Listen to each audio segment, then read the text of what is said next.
Hi, welcome to my Scrappin Space. I'm Joni Martin. I'm an independent Stampin' Up demonstrator located in Southwest Wisconsin, and I'm going to show you how to make such a pretty little card just using up scraps of paper you have. Let's get my face out of the way and make a card. So this is the card we're making, and like I said, just scraps of paper. Now, all the numbers, like what size, how many, are on my Scrappin with Joni blog. And you could use this with a variety of prints. I chose a floral and a non-floral, but it doesn't really matter. I think the centerpiece, which is in the center, but the thing that catches your eye is this embossed front. And again, any embossing folder would work. Here's what it looks like a little closer. And I used pressed flowers for that. But again, any of them would work. Okay, let's make a card. If you're working from one of my virtual card kits, you have two pieces of white paper in there. They are both 4 by 5 1/4, and either one will work. One's going to be for your inside, and one's going to be for the front of the card. Let's lay out our pieces. You have, or you're going to cut, if you're making your card at home from your supplies, two pieces that are going to be, you're going to do 2 and 2. And again, I use florals in bloom, but any kind of print paper. I think this would be a fun design to use for a Christmas card, and maybe put a sentiment in the front. There we go. So before we glue, I'm just gonna, you wanna lay them out, and they're kind of going opposite each other. And what you want is just a little bit of white border all the way around. And it's very little. If you're making yours at home and you think, oh, I don't like that small, I can't work in that small white margin, just trim these up from the size. Make them slightly smaller, like 1/8 of an inch smaller. There we go. Okay, so now I'm going to grab multi-purpose glue because we know that's going to let me move my paper around. I'm not going to get too crazy with it because when I push down, it's going to spread out. And I'm going to start in this corner, making sure my flowers are going up. I don't want my flowers growing upside down. And I'm just lining it up so I have just a little bit of white everywhere. Then I'm going to do the same thing here, because once I have these two bigger pieces in place, I can kind of fit the smaller stripes in. I'm not going very heavy. I'm making sure both pieces with flowers are going the same way. I'm just going to set them down. Then we're going to glue these two pieces. This is a card that once you get all your papers cut, it comes together really quick. Now the good news with the stripe is there is no which way up or down, so you're good. Then I'm going to set this one in here, and we're going to set this pretty purple on the back. Would be a great for this card also, wouldn't it? This one here. Just like that. Kind of get them all lined up. Then this piece, I didn't really want to do white on white, so I attached it to this very pretty color called Cloud Cover, which is a color that's used here and here in our card.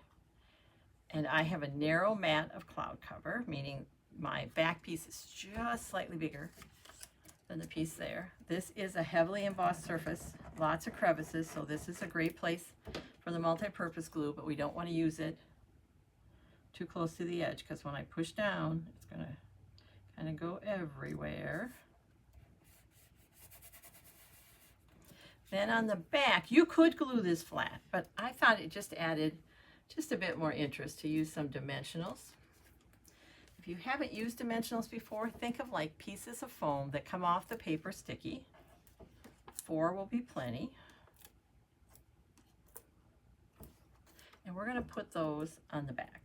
And once we peel off the backing, we're going to just stick it right in the front of our card, like right that center spot that's saying, I'm waiting for you. Now this one, if you're using one of my kits, there is a design. So you want the flowers also to be growing the right way. There we go. So we have these soft colors, and we're going to use a darker color card base, and that will just set everything off. These are primarily colors from our new in colors. So this is Secret Sea. This is Cloud Cover. I'm going to reach here, grab a bone folder, And then this is just going to get attached flat to here.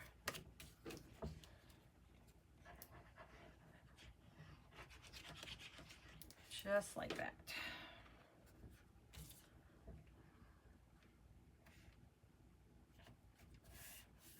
Now at this point, you could stamp a sentiment. You could stamp right on here, or you could stamp on a little white tag and punch it out. I am using for this card one of my new favorite products in Stampin' Up catalog. And it is called Greetings for All Mix and Match. And when you get this, I think you're going to be surprised how much is in here. You know, sometimes you're somewhere where you don't have stamps set up, or sometimes you just want something else, and this works great. So in here, we have holiday greetings, okay? And people who picked up my card kit in August got one of each of the white ones. So they got one of these and one of these. It also comes with a set of sentiments on black, which I'm using for a different project. So we'll get those out of the way. That's where they came. You could attach this flat, but I'm going to pop it up. And if you just have one size dimensionals in your stash, the smaller edge would work on there, or you could cut them in half if you didn't have the minis with you. Because this is valuable resource, real estate rather, around the outside. You don't want to just like toss it. So a dear friend of mine who's a Stampin' Up demonstrator in Texas, she does. She takes all the inside pieces out, and then she just tosses the outside. Yep, I tell her it's her only character flaw. All right, that's gonna go there. And then you could put it anywhere. Well, let's try it up there, wherever you want it on your card. I then added some bling, just to kind of, you know, give it a little bit more. As I mentioned, these are in colors, and we have flat pearls in the in colors. And I'm going to grab 3 of those. There's so many of the in colors used, you could pick whatever you want to use. And when I do embellishments, I do them in an odd number. So I'm doing 3, and I do them in a roughly triangular shape, which just means 1 is by itself. That 1 by itself, I tend to put by the sentiment. And 2 are closer together. Oh, this one wants to play all over. There we go. Oh, look how it pops on there. There.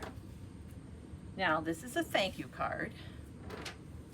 So I'm not going to attach this till I actually write my thank you, because some days my handwriting looks pretty good, and other days not so good. So I'm going to write first. But I did want to point out, with this little strip in your card kit, or if you're making this at home, you'll see this added to your directions to cut out. It's just a 1/2 inch strip. I cut mine 6 inches long because it gives me kind of ends to hold on to as I'm getting it where I want it. Now while we're gluing, beautiful card, naked envelope? I don't think so. So what we're going to do is we're going to grab a strip that's 2 1/4 by 6. And again, you're going to find all my numbers on my Scrappin with Joni blog. And we're going to put glue just on the envelope flap here. And that's going to go there. All right, all we have left to do is a little trimming and to attach our card insert, and our pretty card is done. So I'm using the edge of the card as my guide to trim, like so, and I'm going to trim also here. Isn't that pretty? I love this paper, and what it does on that envelope is a wow.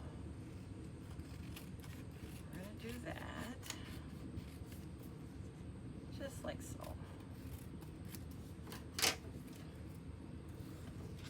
You can use whatever glue works for you. I'm going to grab my tape runner, I don't need a lot, and attach it here. Now, usually I would write before I attach, but I want you to see what this card's going to look like. There we go. There is our oh so pretty card made with florals and bloom. But again, it'd be fun in Christmas paper. This kind of design would work for lots of things. Thanks for watching. I appreciate it more than you know. If you liked what you saw, please share it with your crafty friends. Until next time, take care and keep crafting. It's good for you.